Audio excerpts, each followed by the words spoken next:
Prince లో శ్రీరస్తు శుభమస్తు sale వైభవం Vaibhogam March 19 నుంచి ఏప్రిల్ 10th వరకు.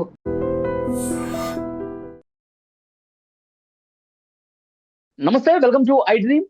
నా పేరు వలి. ప్రస్తుతం లైవ్ కాల్ లో జాయిన్ అయ్యారు రిటైర్డ్ ఆర్మీ ఆఫీసర్ వివి రావు గారు. సార్ తో మాట్లాడదాం. వివి రావు గారు నమస్తే సార్. నమస్తే. వివి రావు గారు, యుద్ధం ఎక్కడా కూడా తగ్గినట్టు కనిపించట్లేదు సార్, రోజు రోజుకు పెరుగుతూనే పోతుంది. ఇంకా కామెంట్లు చూస్తా ఉంటే ఏం జరుగుతుందో అర్థం కావట్లేదు. ఇజ్రాయెల్ లేటెస్ట్ గా ఒక కామెంట్ చేసింది, నూతన సుప్రీం లీడర్ ఇరాన్ ఎవరైతే ఉన్నారో ఖమేనీ చాలా దారుణంగా మేము చంపేస్తాం, మొస్తఫా ఖమేనీని వెంటాడి చంపేస్తాం అని ఒక ప్రకటన చేశారు. అంతకు ముందే ఇరాన్ కూడా ప్రకటన చేసింది, నెతన్యాహుని మేము వెంటాడతామని. అంటే ఇట్లా చంపుకునే ఉద్దేశాలతోనే ఉన్నారు. కసితో రగిలిపోతున్నటువంటి పరిస్థితి ఉంది. మరి యుద్ధం ఏ స్థాయికి పోతుందో అర్థం కావట్లా. ఏమంటారు సార్, ఈ యుద్ధం దిశ ఎట్లా ఉందంటారు? దీన్ని మిలిటరీ పార్లెన్స్ లో సెంటర్ ఆఫ్ గ్రావిటీ అంటారు. అంటే ఏంటంటే ఆపోజిట్ సైడ్ లో ఒక బలమైన పోర్షన్ ఉంటుంది. ఆ బలమైన పోర్షన్ ని తీసేయాలి, లేకపోతే వాళ్ళ వీకెస్ట్ లింక్ అన్నా పట్టుకోవాలి. ఇప్పుడు ఇరాన్ కి ఇజ్రాయెల్ కి ఉన్న బలమైన పోర్షన్ ఏంటంటే లీడర్షిప్. ఇజ్రాయెల్లో నెతన్యాహు గారు మల్టిపుల్ టైమ్స్ ఎన్నికయ్యి కరప్షన్ కేసుల్లో ఉన్నా కానీ అన్నిటినీ ఎదుర్కొంటా అక్టోబర్ 23 తర్వాత మొత్తానికి హమాస్ని నిర్మూలించి ఇజ్రాయెల్కి పీస్ తీసుకురావాలని చూస్తున్నారు. అందులో డౌట్ ఏమి. అలాగే ఇరాన్లో ఖమేనీని ఆయన దాదాపు 89 తర్వాత కంటిన్యూస్గా 36 years పరిపాలించారు. సో దీనివల్ల ఏంటంటే ఆ లీడర్షిప్ని తీసివేయడం జరిగింది. కానీ వాళ్ళు ముందు నుంచి తయారుగా ఉన్నారు కాబట్టి ఇప్పటి వరకు దాదాపు 50 మంది లీడర్లు పోయినా కానీ ఇంకా లీడర్షిప్ తర్వాత వాళ్ళకి సపోర్ట్లో ఉన్న ఐఆర్జీసీని రైజ్ చేసిందే ఈ లీడర్షిప్ని ప్రొటెక్ట్ చేయడానికి. వాళ్ళు పటిష్టంగానే ఉన్నారు. వాళ్ళు డౌన్ అయ్యేంత వరకు ఇరాన్ కూడా తగ్గే పరిస్థితి కనిపించట్లేదు. 2016లో చైనా అండ్ రష్యా బ్రోకరేజ్లో అమెరికా తోటి ఒక అగ్రిమెంట్ అయింది. అందులో అణుబాంబులు ఇవన్నీ తయారు చేయకుండా ఇరాన్ సంతకం పెట్టింది. కానీ ఆ సమయంలో రష్యా చైనా ఒక్కదాన్ని వదిలేసింది, ఒక్క పాయింట్ని. అవేంటంటే బాలిస్టిక్ మిసైల్స్. ఇంకా ఇరాన్ ఏం చేసిందంటే ఆ ఉన్న ఒక్క క్లాజ్ని పట్టుకుని బాలిస్టిక్ మిసైల్స్ విపరీతంగా డెవలప్ చేసుకుంది. టెక్నాలజీ చైనా నుంచి తీసుకుంది, మెటీరియల్ తీసుకుంది, రష్యా నుంచి కూడా హెల్ప్ తీసుకుంది, విపరీతమంగా తీసుకుంది. అలాగే యూఏవీస్ కూడా తీసుకుంది. కొంతవరకు సైబర్ వార్ఫేర్, ఇన్ఫర్మేషన్ వార్ఫేర్ వీటిలో కూడా చాలా ప్రావీణ్యత సంపాదించింది. దీనితోటి ధీమాగా ఎదుర్కొంటోంది. హార్ముజ్ స్ట్రైట్ ఏదైతే అమెరికా ఇరాన్ని పగడ్బందీ చేయడానికి ఎకనామిక్ వార్ఫేర్ స్టార్ట్ చేసి శాంక్షన్స్ ఇంపోజ్ చేసిందో అప్పుడే వాళ్ళు ఫ్యూచర్లో రియలైజ్ అయ్యారు. ఏమని, హార్ముజ్ సంధిని క్లోజ్ చేసేస్తే మనకి 20% వరల్డ్ ట్రేడ్ ఆఫ్ చేయగలుగుతాం. దానివల్ల ఇంటర్నేషనల్ ప్రెషర్ విపరీతంగా పెరుగుతుంది. తర్వాత మనం కంట్రోల్ చేయగలుగుతాం. రెండవది వాళ్ళు ఎస్టిమేట్ వేసింది ఏంటంటే హార్ముజ్ సంధిని ఓపెన్ చేయడం అంత ఈజీ కాదు. ఎందుకంటే ఇరాన్ చుట్టూరు ఉంది. ఒకవేళ ఒక డిస్ట్రిక్ట్ కంట్రోల్ చేయగలనా కానీ మిగతా ఐఆర్జీసీ డిస్ట్రిక్ట్లు డీసెంట్రలైజ్డ్ కంట్రోల్లో ఉండడం వల్ల ఎఫెక్టివ్గా వాళ్ళు ఇండిపెండెంట్గా ఆపరేషన్ చేయగలుగుతారు. ఇంకొంచెం చూస్తే రెడ్ సీలో హౌతీస్ రెడీగా ఉన్నారు. ఇప్పటి వరకు వాళ్ళు ఏం యాక్షన్ చేయలేదు. వాళ్ళు కూడా సూయజ్ కెనాల్ మూసే ప్రయత్నంలో ఏదైనా చేయొచ్చు. ఇప్పటి వరకు వాళ్ళ కార్డ్స్ ఓపెన్ చేయలేదు. సో ఈ విధంగా ఎప్పుడైతే టాక్స్ జరుగుతా సర్ప్రైజ్లో 48 లీడర్స్ని తీసివేయడం జరిగిందో February 28 వెంటనే ఇరాన్ అమెరికా స్థావరాలని మిడిల్ ఈస్ట్లో దెబ్బతీయడం మొదలుపెట్టింది. వాళ్ళ ఉన్న ఎకనామిక్ స్థావరాలని, వాళ్ళకున్న రెసిడెన్షియల్ ఏరియాస్ని, వాళ్ళకున్న వాటర్ సప్లైని, తర్వాత హార్ముజ్ జలసంధి మూసివేయడం జరిగింది. దీనివల్ల వరల్డ్లో ప్రెషర్ వస్తుంది, నో డౌట్. యూరోపియన్ యూనియన్లో కొంచెం డివిజన్ ఉంది. ఎందుకంటే యూరోపియన్ యూనియన్ ఒక నాటోలో భాగమైనా కానీ 100% పార్టిసిపేట్ చేయాల్సిన అవసరం ఉన్నా కానీ ఈ ఇరాన్ యుద్ధంలో మాత్రం ద్వంద్వ వైఖరిని అలా అవలంబిస్తున్నారు. ఎందుకంటే వాళ్ళకి ఇరాన్ నుంచి చాలా సపోర్ట్ కావాలి.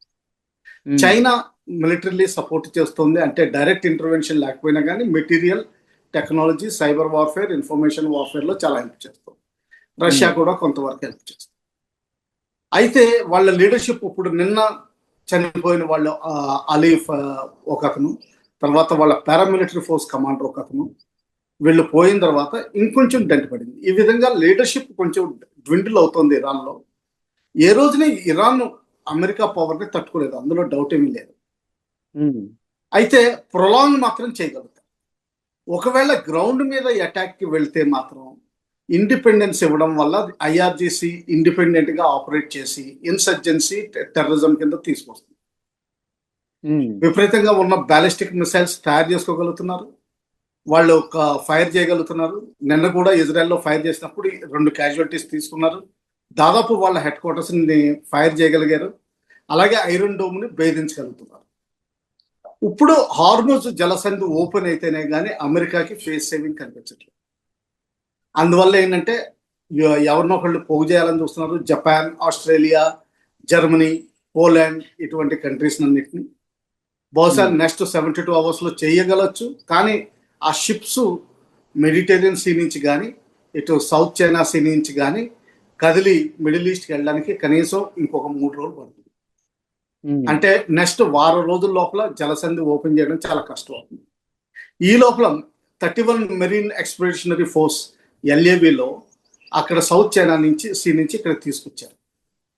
అయితే వాళ్ళు ఇంకా హెజిటేట్ చేస్తున్నారు, ఎందుకంటే ఇరాన్ ఎన్ని మైన్స్ పాతిందో తెలియదు. దాదాపు 16-18 ఇరాన్ షిప్ని డిస్ట్రాయ్ చేశారు అమెరికా వాళ్ళు, మైన్స్ ఏవైతే పాతుతున్నాయో.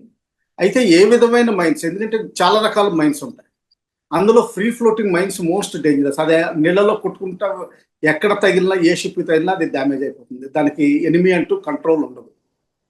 మిగతా ఇన్ఫ్లుయెన్స్ మైన్స్ ఇవన్నీ కొంతవరకు, ఇన్ఫ్లుయెన్స్ మైన్స్ కూడా కొంతవరకు కంట్రోల్ ఉండదు, అక్కడి నుంచి వెళ్తున్న షిప్ని అటాక్ చేస్తుంది. మిగతా మైన్స్ మాత్రం కొంతవరకు కంట్రోల్ చేయొచ్చు. వీటిని డీమైనింగ్ చేయడానికి మైన్ స్వీపర్స్ అనే ఒక స్పెషలైజ్డ్ ఎక్విప్మెంట్ షిప్లో ఉంటుంది. ఆ షిప్స్ కావాలి. ఆ షిప్స్ ఈ యుఎస్ఏ తీసుకురాలేదు ఇప్పుడు. దానివల్ల వాళ్ళ డ్రాబ్యాక్ ఉంది. అంటే ఏంటంటే వార్ ప్రొలాంగ్ అయ్యే అవకాశం కనిపిస్తుంది. ఓకే, ఇప్పుడే చాలా ఇబ్బందులు కనిపిస్తున్నాయి కదా సార్. ఇప్పుడు ఇన్ని రోజులు ఆగినందుకే కొంచెం అతలాకుతలం అవుతున్న పరిస్థితి ఉంది, చాలా వరకు ట్రేడ్ ఆగిపోయినటువంటి పరిస్థితి ఉంది. మరి అమెరికా ఇంకా చాలా తీవ్రంగా పరిణామాలు వచ్చే విధంగానే ప్రయత్నం చేస్తుంది. B-2 bomber రోజుతుంది. హర్ముజ్ దగ్గర ఉన్నటువంటి క్షిపణి కేంద్రం ఏదైతే ఉందో దాని మీద బాంబుల వర్షం కురిపిస్తోంది. సో ఆ విధంగా అమెరికా బాగానే చేసింది. ఇప్పటి వరకు వాళ్ళకున్న మిసైల్ లాంచెస్ అన్ని నాశనం చేయడం జరిగింది. అయితే ఇవన్నీ ఓన్ టెక్నాలజీ తోటి కాబట్టి వాటిని తిరిగి డెవలప్ చేసుకోవచ్చు. వెంటనే వాళ్ళు రిపేర్ చేయగలుగుతారు. స్పేర్స్ వస్తున్నాయి చైనా నుంచి, రష్యా నుంచి. తర్వాత వాళ్ళకి ఓన్ ఇండిజినస్ టెక్నాలజీ ఉంది, విపరీతంగా మెటీరియల్ స్టాక్ పైల్ ఉంది, దానివల్ల రిపేర్ చేసుకుని తయారు చేసుకోగలరు.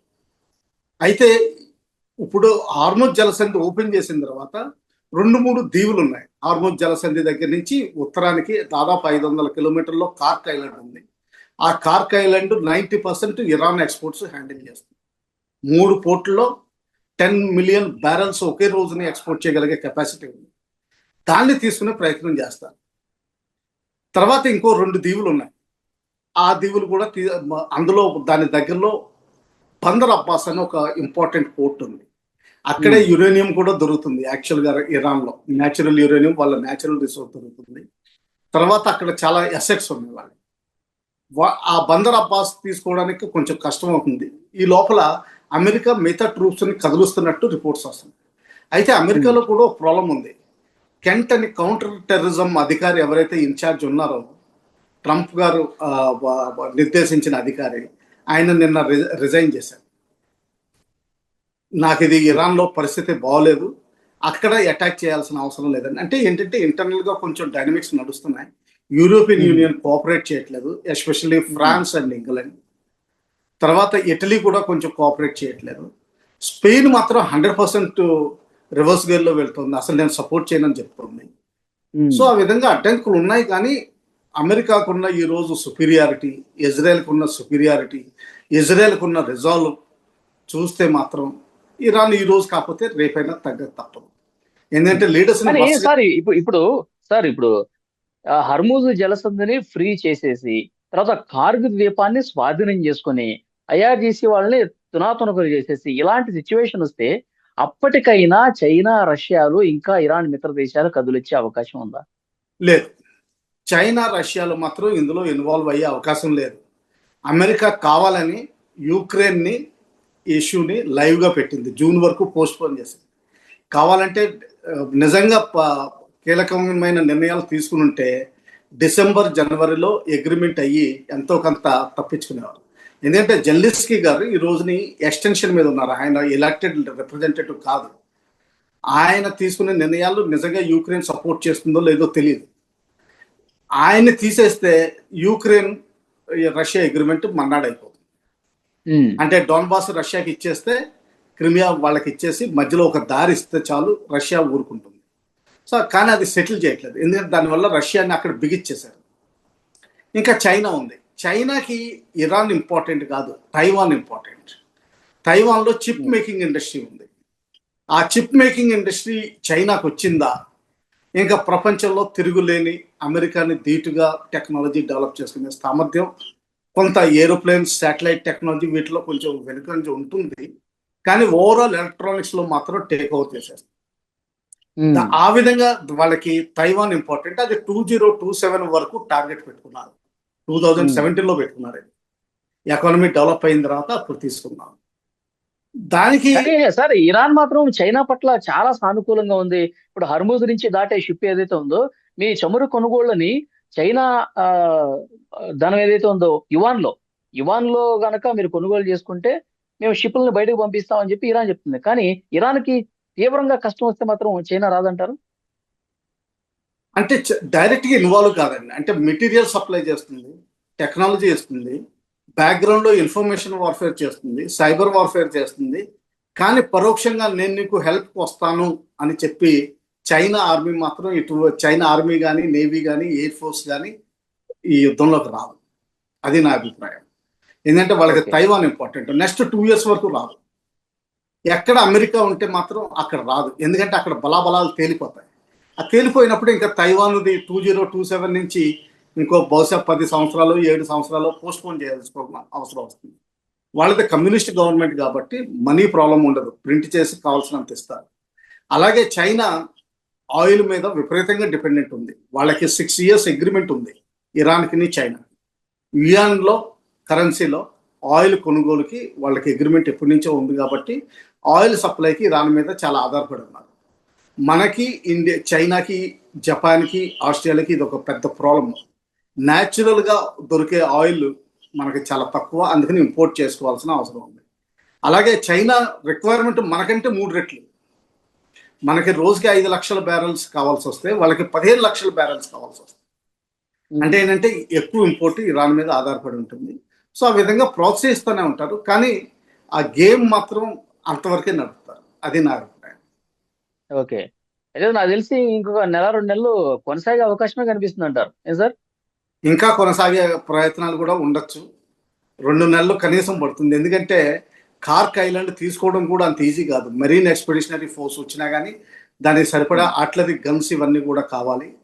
తర్వాత ఈ లీడర్షిప్ ప్రస్తుతానికి పటిష్టంగానే ఉంది. ఆ లీడర్షిప్ని డ్యామేజ్ చేసేంత వరకు, అక్కడ గవర్నమెంట్ రివోల్ట్లోకి వచ్చి కొత్త గవర్నమెంట్ ఏర్పడేంత వరకు సాధిస్తారు, కానీ టైం పడుతుంది. అది చంపుకుంటూ పోవడం అనేది ఇక కామన్ గా జరిగిపోతూ ఉంటుందేమో. ఇప్పుడు భద్రతా అధికారి అలీ లారిజానీని చంపేసినట్టు మానవ జాతికి యుద్ధం తప్పదు. అదొక యాక్చువల్గా కల్చర్లో ఉంది, హ్యూమన్ బీయింగ్స్ కి జీన్స్ లో ఉంది. ఈ రోజు కాకపోతే లాస్ట్ 100 ఏళ్లలో మూడో ప్రపంచ యుద్ధం దాదాపు కింద లెక్క పెడితే 3 ప్రపంచ యుద్ధాలు అయినాయి. అంటే ప్రతి 30 ఏళ్ళకి యావరేజ్ ఒక యుద్ధం అవుతుంది ప్రపంచం అంతా.